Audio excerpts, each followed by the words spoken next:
Kadtong akong amahan si Anhing Severo Ubod, mag-istorya-istorya man to sila sa akong mga uyuan pod, mga iyaan bahin aning kinabuhi bastaw, labi na gyud kinabuhi isminyo. Nya moingon dayon to siya kining kinabuhi isminyo og sa kamot pa kuno ang kalipay kanirang kumingking, kaning uban diri pulos na kuno ni mga pag-antos. Ambot tinuod ba na ug kasuway minyo. Kanabang kalipay ra gyud kunong tinudanay, murag kanira kunong kumingking ang karing upat nga nahibilin mao na kuno ni ang pag-antos. So in short, murag iyang realization sa kong amahan nga naglabig yun ang pag-antos aning kinabuhia kaysa kalipay. No? O yun mo? Dunay mga tao din sa kalibutan nga galabi ang kalipay kaysa pag-antos. Kinsa man na sila? Pari. Oo na siya. Ragyan na. Way lain eh. Pari ragyan. Naglabi ang kalipay kaysa pag-antos. Ana.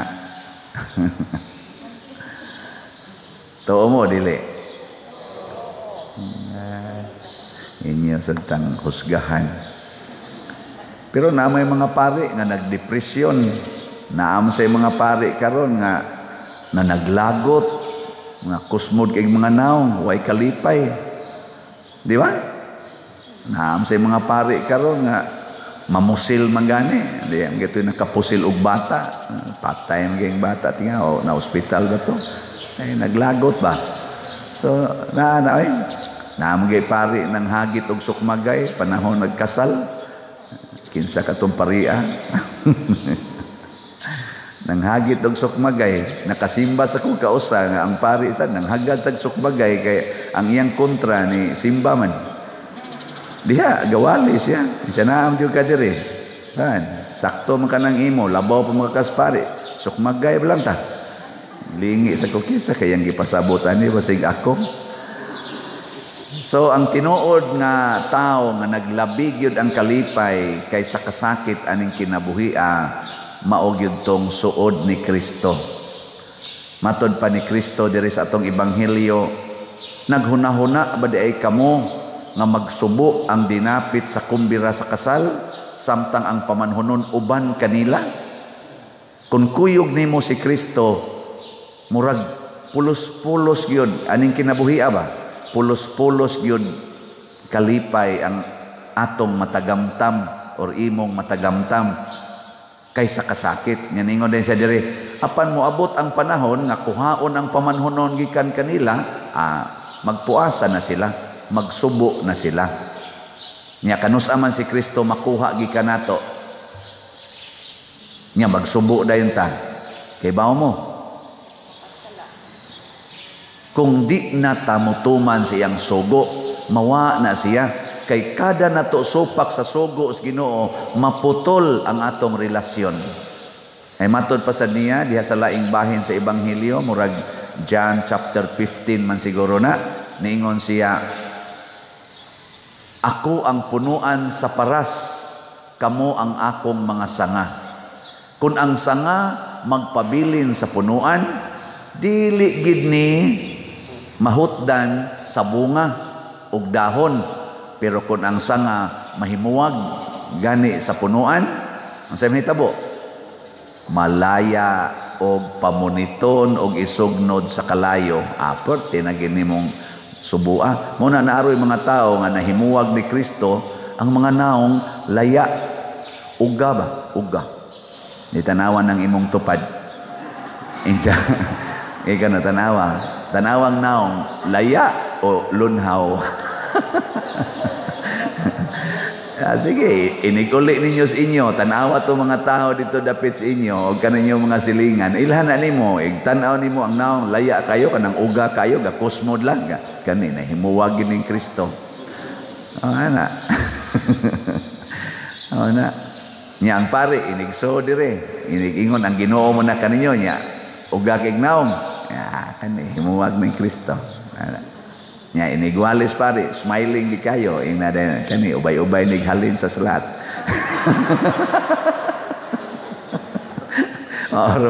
Oro na kalipay aning inyong pare kana ramang salat gyud. Okay nga naman, malipay ang daghan kay mga tao. Karon daghan na kayong namakpak kay ang atong halin niabot na og 7,521 slots. Pakpak. Sa atong target nga 10,000 slots, 2,479 na lang ka slots ang kuwang. Gahapon nasiya ko pag-print nako sa Metrobank nga kaning kuan ba anang transaction history na ay 300,000 nga gikuan gideposit. Nakapangutana ko sa akong treasurer o kani akong kuyog diri kung nagdeposito mo sa kaning atong kolekta dito nyo gideposito sa kaning Metrobank wa man pa dir nako kuan gid kana ganing palit gid inig slot mabali 300 ka slots. Unya nahibaw-an gid namo ang tao nga nagpalit nagkaistorya dahil miadto primero di man kayo katuhuan nga mopalit siya 300 slot pag istorya namo kay simple ra man kaysa mo istorya muhatag niya ako pader ako gugma mo gini na akong paghatag maom dito siya ay mga simple kay mga tao ba nga mukalit lang og masyaktas ilang paliton. So kaning 2,479 ka slots nagkinahanglan lang taani og 24 katag 100 slots. Og naay mo palit nga tag 100 slots, 24 ra ka tawo. Hurot na ni. Sa inyong paminaw karong Domingo kay last day man ato Domingo naa kay mga 24 ka tawo nga mo palit og tag 100 slots. Naawa muragwa gyud. Ato na lang balihon nagkinahanglan lang tag 100 ka tawo nga mopalit og tag 24 slots. Hay may posible ana. Murag kaniting ikaduha no. Nga naay mga 100 ka tawo nga mopalit og tag 24 slots, ika-Domingo hurot na ni siya. Di ba? Kanilang daan din pila na gon mo ka. Pero magunahon na sa mong Matay 24 niya wapay sin akong balay paita sa dani. Wapay bugas dito ana. In short, kining pagpamalit na tog slots, kining pag-donate sa simbahan, kung kinasing-kasing ang imong pagbuhat, mubunga ginagkalipay diha nimo. Ngano man, makonected man ka sa punuan nga mao si Kristo, magpabilin man ka diha ni Kristo, wa gyud namalit og slots in general, wa gyud nagdonate sa simbahan nga kinasing-kasing nga masulubon.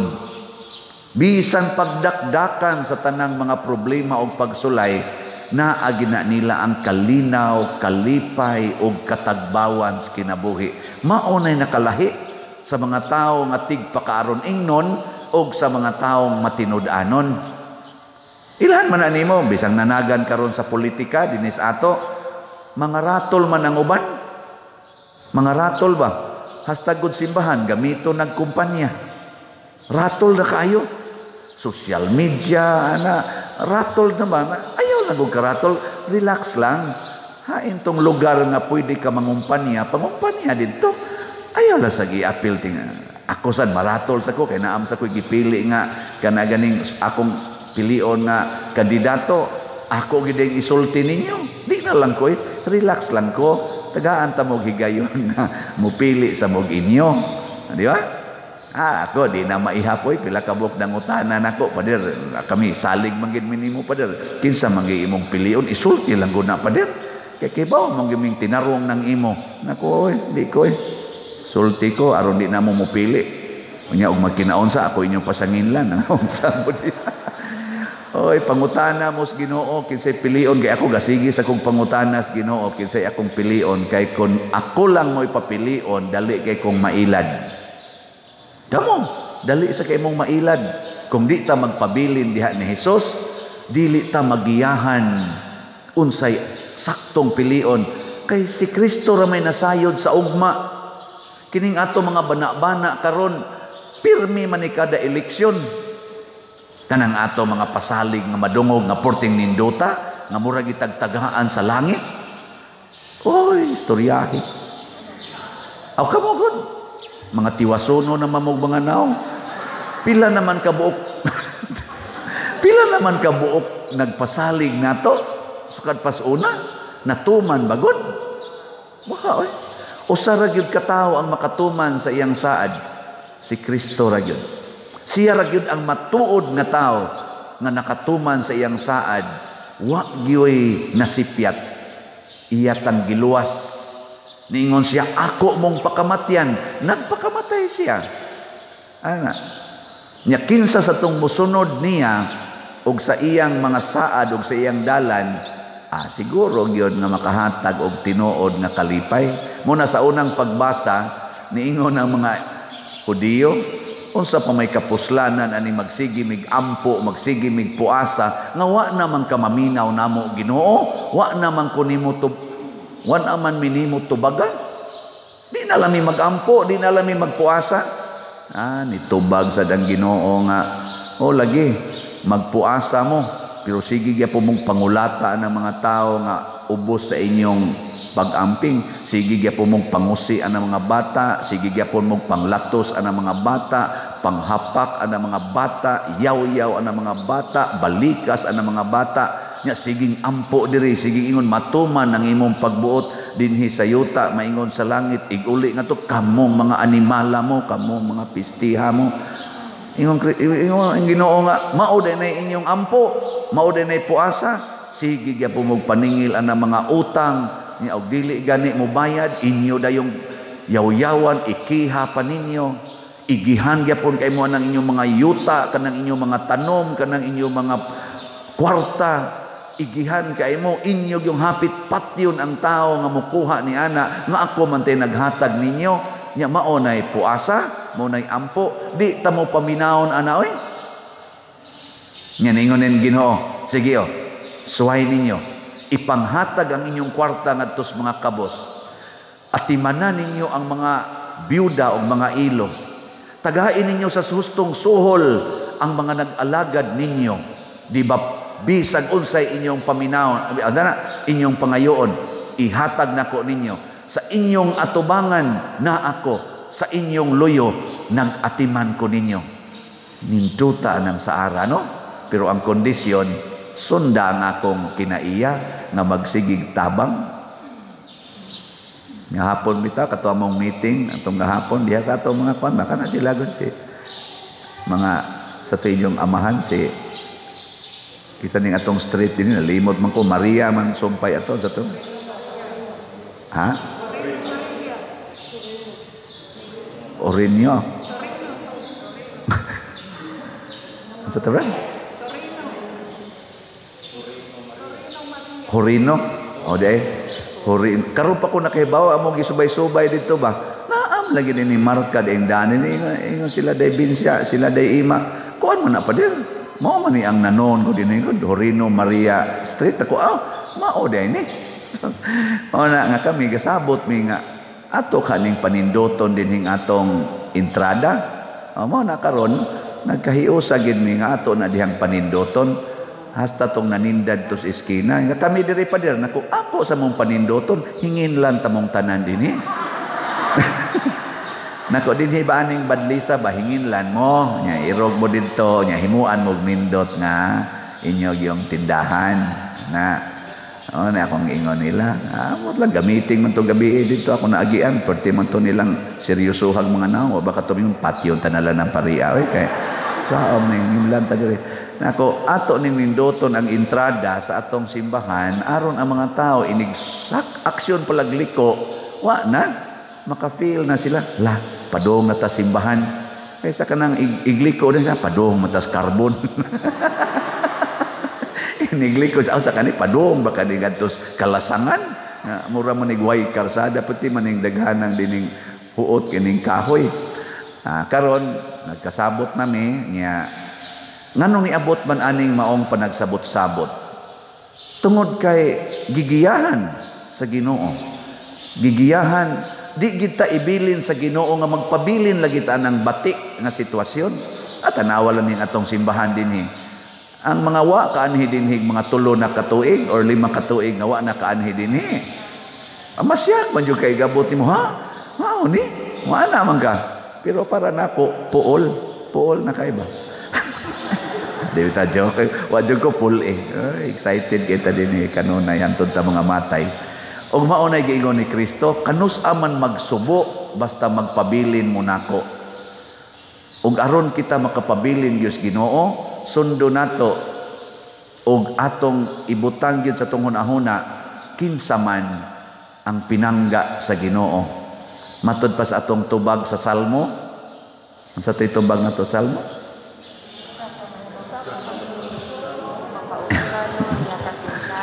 Usa ka mahinulsulon ug mapaubsanon na kasing-kasing o Dios dili nimo tamayon. Naaroy pipila ka nato nga bisag nagbasol na ang usa ka tawo, bisag nagsigi nagpangayo nimong pasaylo, di gyud ka maong maluoy. No? Dayon kag ingon, human na, gibuhat na nimo.